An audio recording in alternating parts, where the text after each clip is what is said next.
Friends, welcome to Rabia ismail cooking. நம்ம இன்னைக்கு என்ன ரெசிபி பார்க்க போறோம்னா இடியாப்பம் எப்படி பண்ணலான்னு தான் பார்க்க போறோம். இதுக்கு ஒரு பவுல்ல 2 கப்பு எடுத்துருக்கேன். வறுத்த அரிசி மாவு எடுத்திருக்கேன். இதுக்கு தேவையான அளவு உப்பு. இப்போ உப்பு போட்டுட்டு நல்லா இந்த மாவோட மிக்ஸ் பண்ணிக்கலாம். இது நல்லா மிக்ஸ் பண்ணதுக்கு அப்புறமா ஒரு டேபிள் ஸ்பூன் தேங்காய் எண்ணெய் போட்டு அதையும் நல்லா மிக்ஸ் பண்ணிக்கலாம்.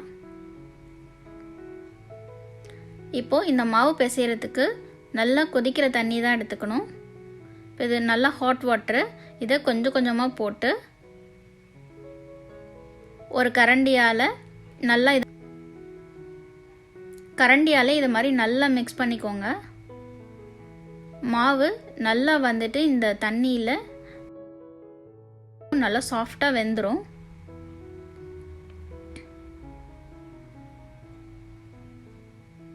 இப்போது இந்த மாவில் இருக்க ஹீட் போனதுக்கப்புறமா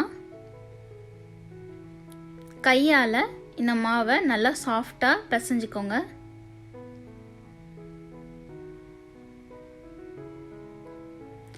இது நல்லா கட்டி விடாமல் நல்லா சாஃப்டாக அது கையில் பிசையும் போது நம்ம கையில் மாவு நல்லா ஒட்டாமல் இருக்கும். இப்போது இந்த மாவை இடியாப்ப உலக்கில் வச்சுட்டு இந்த இடியாப்ப பிளேட்டில் லைட்டாக நம்ம ஒட்டாமல் இருக்கிறதுக்கு எண்ணெய் போட்டுக்கலாம். அதில் இந்த இடியாப்பத்தை புழிஞ்சிக்கலாம்.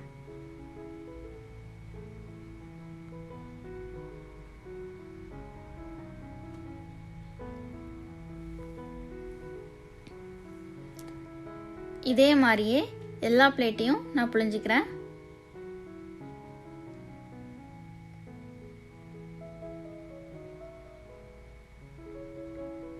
இப்போது இது வேக வைக்கிறதுக்கு ஒரு பாத்திரத்தில் தண்ணி போட்டு கொதிக்க வச்சுக்கிறேன். அதில் இந்த இடியாப்பத்தை ஒரு 15 நிமிஷம் வேக வைக்க போகிறேன். இப்போ இடியாப்பம் நல்லா வெந்துருச்சு. இடியாப்பம் நல்லா வெந்துருச்சான்னு தெரியறதுக்கு இந்த இடியாப்பத்தை அழுத்தி பார்த்தோன்னா திருப்பியும் அதே மாதிரியே வந்துடுச்சு அப்படின்னா இடியாப்பம் நல்லா வெந்துருச்சுன்னு அர்த்தம். இப்போ இந்த இடியாப்பத்தை நம்ம எடுத்துக்கலாம்.